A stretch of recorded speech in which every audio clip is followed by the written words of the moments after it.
Hello, everybody, and welcome to the middle of March Madness, which means you're probably not watching this. You're in the middle watching tournaments and Sweet 16s or something like that by the time this comes out. But anyway, my favorite time of year, by far.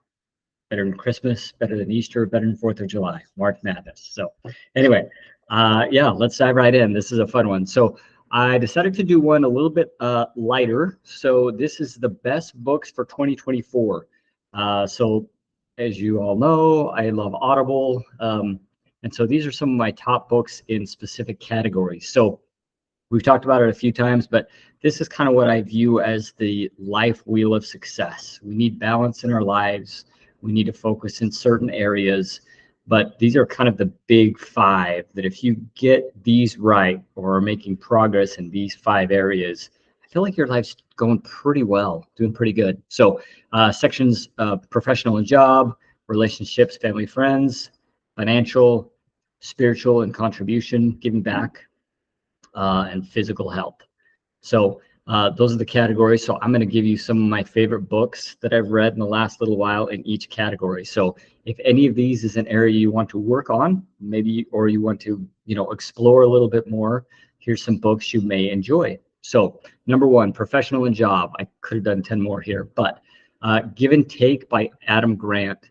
He's a professor, has done a ton of research. Really, it was fascinating about how people interact with other people, especially in the workplace. Anyway, really, really good book. Talked about givers actually come out ahead more than takers, and has a ton of great research, ton of great stories. So really interesting book. The 80-20 principle, otherwise known as the Pareto rule, Pareto principle. So 20% of causes make 80% of the effect. So long story short, 80% of your clients make up 20% of your revenue, and vice versa. 20% of your clients make up 80% of your revenue. Really interesting. And as you read it and you understand it, you understand that you need to take care of the most important things first, and the other items are kind of ancillary. So really focus and zero in on what's most important in business and in your life, frankly. So great book, really interesting.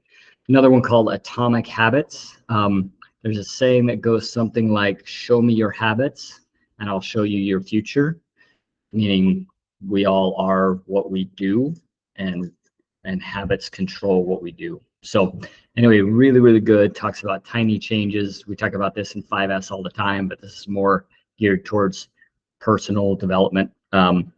Really, really good. Build great habits, break bad ones, little bit at a time, tiny micro chunks, and it works out well. Mindset, we've talked about growth mindset and fixed mindset. Love that book. Really, really good. And then Angela Duckworth talks about grit. It's a really, really good book about sticking to it, passion, keep going, work your tail off, but just keep at it. Really, really good. Next section is relationships and family. Leadership and Self-Deception, which was written by the Arbinger Institute, which is a nonprofit think tank kind of a thing. Honestly, the best book I've ever read on interpersonal relationships and how to not internalize and take things negative, and just stay open and communicate and be curious. So it's one that I try to read. I've read multiple times and will read more because I need it. I need to understand those principles better and be a better communicator and individual. So The Power of Moments by Chip Heath and Dan Heath. There's some researchers, professors, but they have some really great stories. And this book talks about how in life we have kind of meta moments that are crucial and important, that maybe change who we are and how we are. And if you stop and think about it, you can probably think of 5 or 6 of your own kind of key powerful moments. This book talks about, from a leadership and a management standpoint, how you can create moments like that in other people's lives, whether it's your kids, whether it's employees, whether it's people around. So anyway, really, really good book, super entertaining, fun, easy read. Another one is called The Happiness Advantage. This is by Sean Aker. He writes a lot of blogs and things, but he talks about a lot of great data and research about what really makes us happy, and it's not what we think it is. So very, very good. How a positive brain fuels success in life and work. So anyway, I like that one. And then 8 Rules of Love by Jay Shetty. Some of you may or may not know him, but really interesting about how to, his tagline is how to find it, keep it, and let it go. But really good about, just understanding love and how we create those types of relationships in our life. Financial, you probably heard me talk about most of these, but maybe not. The Richest Man in Babylon, I think, is the book that all of our kids should read in 2nd grade. If our country understood the principles, which is very basic, very simple, in The Richest Man in Babylon, most people wouldn't have financial issues. So I think it's a great place to start if you're starting baby steps on a financial journey. So really good book, fascinating, and it's in story form, so it's really easy. I've had my kids listen to it when they were young, and they grasp it. It's pretty easy, but really fun. Psychology of Money.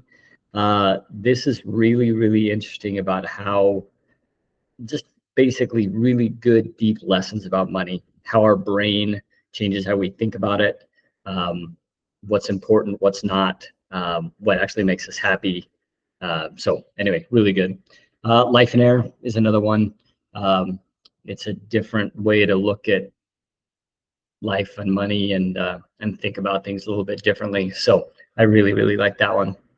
And then Dave Ramsey, Total Money Makeover, very good at just step-by-step guides on how to handle money, how to be smart about it. All of these, I think, have great things that are interesting to think about as you put together your own financial journey.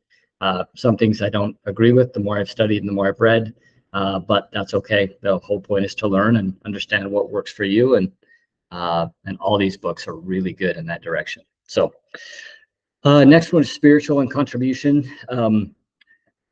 These are books aside from scriptures, so we'll just leave it at that. How Will You Measure Your Life, written by Clayton M. Christensen. He wrote a talk, and some of you have heard about it, but I've mentioned it before, I think, on the 5-minute life hacks. But he wrote a talk at Harvard, a white paper, and it was the most read and downloaded white paper ever at Harvard. It was what he gave to his students the last day of class. So they talked about different strategies, how to be successful in business, how to be successful. And then he turned it on the last day of class and said, okay, we're going to use all these same strategies. How will you measure your life? How will you be successful in life? Because many times we're so focused on other things that doesn't kind of come up. So anyway, very, very spiritually based, very important to understand where we're headed and what we're doing. So really good. Essentialism, The Discipline of Pursuing Less, by Greg McKeown. Sometimes life feels way too fast and like way too much, especially with cell phones. I've noticed that like crazy. Sometimes I just need to put it down and relax a little bit. Really, really good book about talking about what are the really essential things in life. Another one, if you like Stoicism, this one's called The Obstacle is the Way by Ryan Holiday. I just like the concept and I love the book. It was fascinating, but really lots of times we look at obstacles as being something that's in our way, blocking us from our path. And the Stoics and Ryan Holiday brings up a lot of this, but talks about how the obstacle is actually the way, like getting through challenges is what makes us grow, is what makes us better people, is what turns us into more spiritual beings. So anyway, fascinating, really good book if you like Stoicism, those types of things. And then the last one is Rick Warren, The Purpose-Driven Life. Really good about focusing on what matters, what's important. So like that one. Last one, this one I actually struggled with a little bit. There are tons and tons of books on health and fitness, but I had kind of a hard time with this one of like nailing it down to books. If you're really into health, there's a billion different books you can look at, with diets and everything else. So this is kind of a broader vision. So the first book is about the blue zones. It's about the areas in the world that have the most centenarians, the most people living to 100. And it talks about a lot of their similar characteristics, but also talks about many things that are different. It talks about diet. It talks about social community. It talks about walking and healthy lifestyles. So anyway, it's really good. It's really interesting. I don't think there's one takeaway from it, but there's lots of interesting things to consider. So David Goggins can't hurt me. I will tell you this one with a disclaimer. He is a former Navy SEAL and he has a mouth like a Navy SEAL. So if you don't like cussing or the F word, which I don't, then this may not be the right book for you. But if you want to just be completely, utterly motivated to change and crush things and hit fitness goals hard, it's a really, really good motivating book. The next one's called Miracle Morning by Hal Elrod. Some really fascinating stories, but he basically lays out, a 1-hour plan every morning to make sure you succeed after studying, what the most successful people in the world do. So really, really good. I've tried to incorporate a lot of those things. Some of them didn't fit for me, but really interesting story. And then the last one is not a book. It's actually more of a program, but it's called Couch to 5K. I've brought it up before, but I really like the concept that sometimes health and fitness is super intimidating. Take baby steps. I love the idea of sitting on the couch and watching TV to eventually in 6 months or a year getting to doing a 5K, whether it's, and they have programs and they have, support groups, and hey, all you need to do is get up and walk around the block once today. That's it. Walk as slow as you want, but just do it. Next day, you maybe do the same thing. And then a week, you're walking twice around the block. And it's just really simple, really easy, but it slowly gets you into a more active lifestyle. So I love that. That's how change actually sticks and happens. So anyway, so the challenge for today is pick any of those. Pick a book that maybe interests you, or pick an area or a topic and dig in a little bit. Start reading about it. Start looking into it. Ask your friends what they're doing in that category. Maybe they're struggling, or you can support them, or they can support you, and maybe they have some great ideas. So anyway, hope you guys have a fantastic day, and go enjoy some March Madness. Go make an impact. Thanks. Bye.